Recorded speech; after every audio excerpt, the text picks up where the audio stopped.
Good morning students, BA first year की online class में आप सभी का स्वागत है। आज हम लोग प्रागैतिहासिक काल के बारे में अध्ययन करेंगे। हिस्ट्री विषय के अंतर्गत प्रागैतिहासिक काल,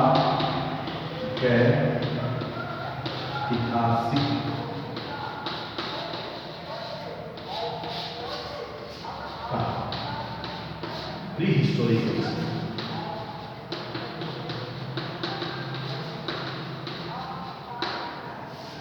स्टोरी, प्री हिस्टोरिकल प्रागैतिहासिक काल। प्रागैतिहासिक काल क्या है, इसके बारे में अध्ययन करेंगे। इसके पहले हम लोगों ने भारत की भौगोलिक स्थिति, भाषाई स्थिति, इन सब चीज़ों का अध्ययन किया था। आज हम लोग भारत के प्रागैतिहासिक काल के बारे में अध्ययन करेंगे। भारत में किस तरह से मानव जीवन का प्रारंभ हुआ, मानव किस तरह से समाज में आया, इस संबंध में हम इतिहास की अगर हम चर्चा करें, जानने की कोशिश करें, तो देखते हैं कि भारत का इतिहास बहुत पुराना है।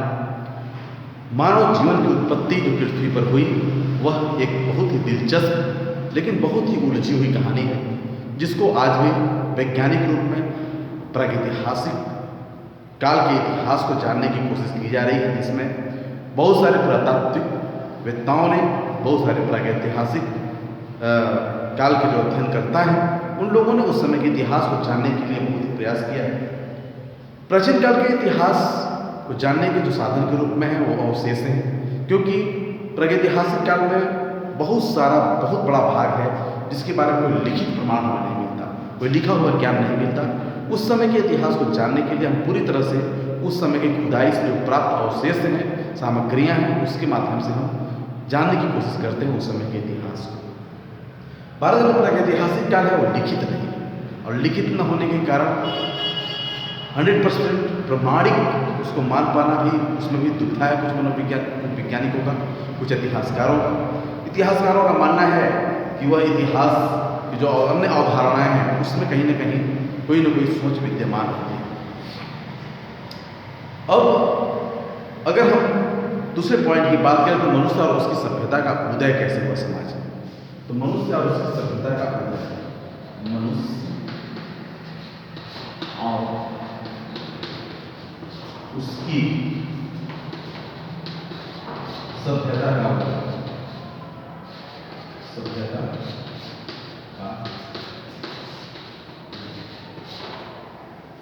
Man and origin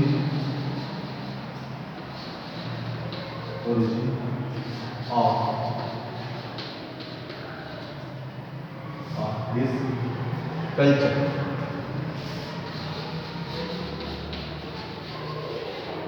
culture. Man and origin of this culture. मनुष्य और उसकी सभ्यता का उदय, मानव की सभ्यता का उदय कैसे हुआ, मानव इस पृथ्वी पे कैसे आया, इस संबंध में धार्मिक सोच की अगर हम बात करें तो अलग है, वैज्ञानिक सोच की बात करें तो अलग है। धार्मिक सोच की अगर हम बात करते हैं तो धर्म के हिसाब से मानते हैं कि ईश्वर ने मानव की रचना की, ब्रह्मा ने मानव की रचना की।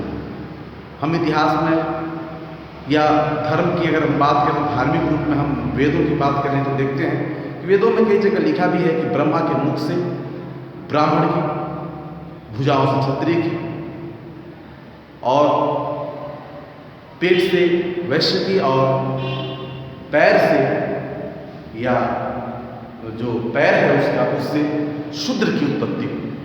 अब ब्रह्मा ने मानव को उत्पन्न किया, और ब्रह्मा ने मनुष्य को, ईश्वर ने उत्पन्न किया समाज में, और ईश्वर ने ही उसके जीवन को सुख और समृद्धिपूर्ण बनाया। धार्मिक सोच जिन लोगों का मानना है, उनका यह भी सोचना है कि जितना पुरानी सभ्यता की बात करें, वह पुरानी सभ्यता आज की सभ्यता से उतनी ही पवित्र, उतनी ही अच्छी, तथा ये कह सकते हैं कि उतनी ही सत्यता से परिपूर्ण हुआ करती थी, सत्यता से। इसीलिए हिंदू रिलीजन्स की अगर हम बात करें तो देखते हैं कि द्वापर युग, त्रेता युग, सतयुग, की बात करते हैं, सबसे पुराना जो युग था सतयुग, इसमें सत्य बोलते थे, लोगों का जीवन बहुत ही उच्च आदर्शों से परिपूर्ण था। आदर्शवादी हुआ करते थे लोग उस समय, सत्यवादी हुआ करते थे लोग उस समय, और उनका जीवन उतना ही सुंदर और सुखमय हुआ करता था। समाज में पाप और दोष से मुक्त हुआ करता था, और ईश्वर साक्षात देवता के रूप में समाज में रहते थे। इसमें हम लोग देखते भी हैं राम अवतार, कृष्ण अवतार की व्याख्यान को हम पढ़ते भी हैं, जानते भी हैं।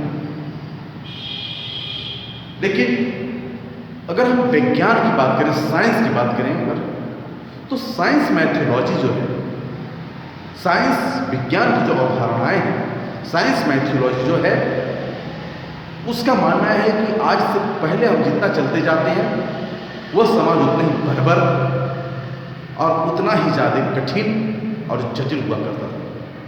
इसीलिए अपने मानव अपने इतिहास को जानने के लिए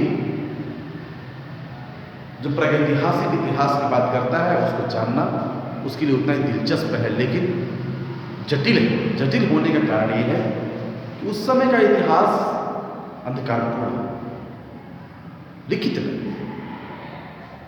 मानव जंगलों में रहता था, कंदमूल खाता था, बर्बरता की जिंदगी जीता था, उसका जीवन बहुत कठिन था।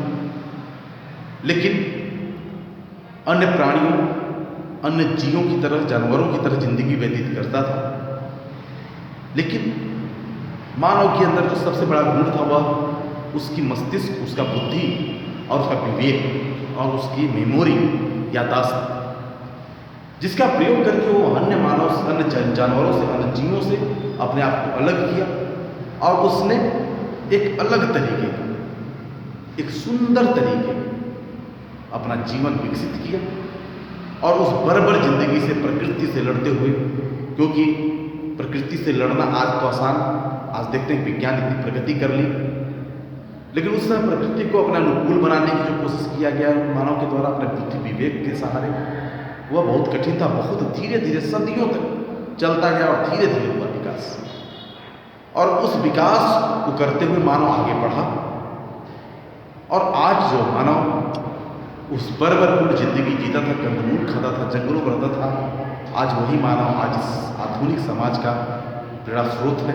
और हम देखते हैं कि समाज में कितना महान व्यक्तित्व और सभी प्राणियों से श्रेष्ठ मानव का है।